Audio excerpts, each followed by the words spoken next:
ஆளுந்துகளை காட்டிலும் உங்களுடைய இருதயத்தில் இருக்க உண்மையை கர்த்தர் பார்க்கிறார். அந்த ஆடுகள் எல்லாம் வந்து என்ன செய்கிறது, சிங்கம் ஒன்று ஒரே சிங்கம் வருகிறது, ஒரு கரடி வருகிறது. இதெல்லாம் ஒரு விஷயம் தான் நடக்கிறது. மிகைப்படுத்தி பேசுகிற குணம் தாவீதுக்கு இல்லை.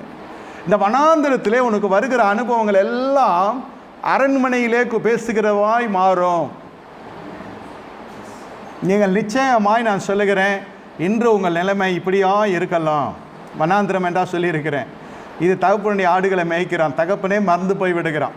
இப்படிப்பட்ட ஒரு பிள்ளை இருக்கிறது என்றே மறந்து போய் விடுகிறான். அவனுடைய சகோதரன் சொல்லுகிறான், அந்த கொஞ்சம் ஆடுகள் என்று அதுக்கு பதிவு எழுதப்பட்டிருக்கிறது. கொஞ்சம் ஆடுகளை யார் வசத்தில் விட்டு வந்தாய்? இப்போ கொஞ்சம் ஆடு தான், எல்லாம் கொஞ்சம் கொஞ்சம் கொஞ்சம். சகோதரர்கள் எல்லாம் பார்த்தா அரசாங்கத்தில் வேலை செய்கிறாங்க, சவுலுக்கு நெருங்கி காணப்படுகிறாங்க.